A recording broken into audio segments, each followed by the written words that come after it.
Rebonjour les enfants, rebonjour les parents, j'espère que vous allez bien depuis ce matin, que les activités se sont bien déroulées. On se retrouve donc cet après-midi pour la lecture de l'histoire du jour en lien avec le dessin de ce matin, je vous avais dit, du petit ogre. Alors justement, nous allons découvrir maintenant les aventures du petit ogre. Vous êtes prêts les enfants? Alors c'est parti. Le petit ogre veut aller à l'école. Il était une fois un petit ogre qui ne mangeait jamais d'enfants. Pourtant, ses parents en mangeaient. Quand ils avaient fini d'en dévorer quelques-uns, ils ne pensaient en digérant qu'à ceux qu'ils mangeraient le lendemain. Ah, ça n'était pas drôle pour le petit ogre. Ses parents ne jouaient jamais avec lui. Ils n'avaient jamais d'histoire à lui raconter. Chez lui, ça ne sentait jamais la tarte aux pommes, ni le riz au lait, ni le clafoutis. Ça sentait la chair fraîche et l'ennui. Le petit ogre s'ennuyait tellement que souvent il s'enfermait dans sa chambre pour crier, gémir et taper des pieds. Alors, sans arrêter de manger, ses parents se mettaient à hurler. « Arrête de faire du bruit, tu vas nous couper l'appétit !» Le petit ogre n'avait qu'une seule distraction. C'était d'aller se cacher derrière des buissons pour regarder des enfants jouer. Ah, comme ils avaient l'air de s'amuser, comme ils avaient l'air tous d'avoir des idées pour jouer. Le petit ogre en était tout étonné. Jusqu'au jour où le petit ogre trouve un livre oublié par un enfant pressé, un livre avec des images et plein de petits signes noirs. Le petit ogre rentre chez lui avec son livre sous le bras. Et ce soir-là, avec une lampe de poche cachée sous ses draps, le petit ogre essaie de déchiffrer les signes noirs. Ces signes qui savent raconter des histoires.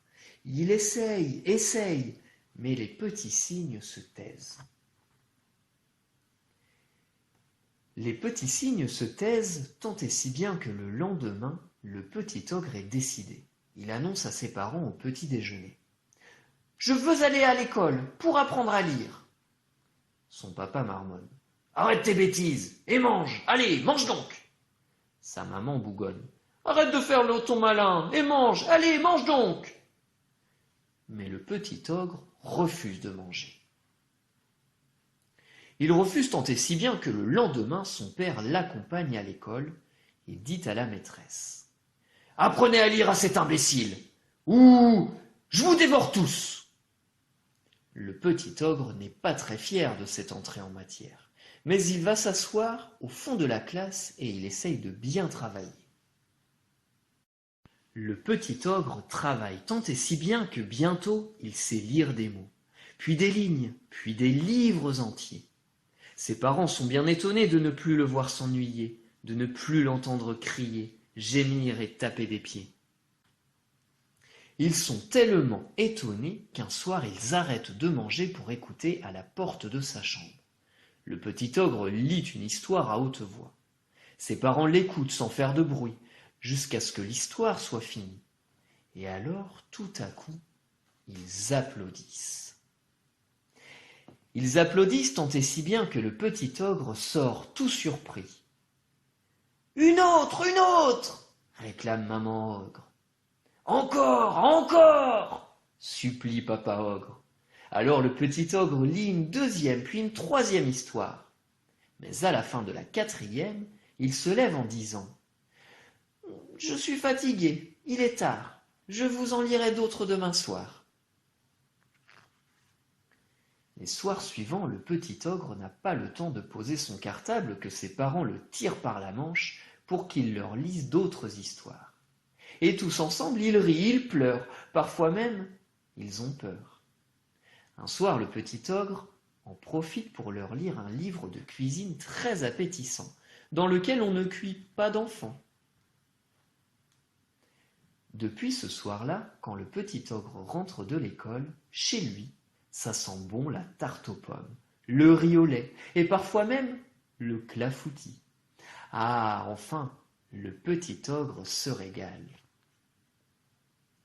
Le petit ogre se régale tant et si bien qu'il décide d'inviter tous ses amis à goûter le jour de son anniversaire. Mais il a oublié que ses parents sont des ogres.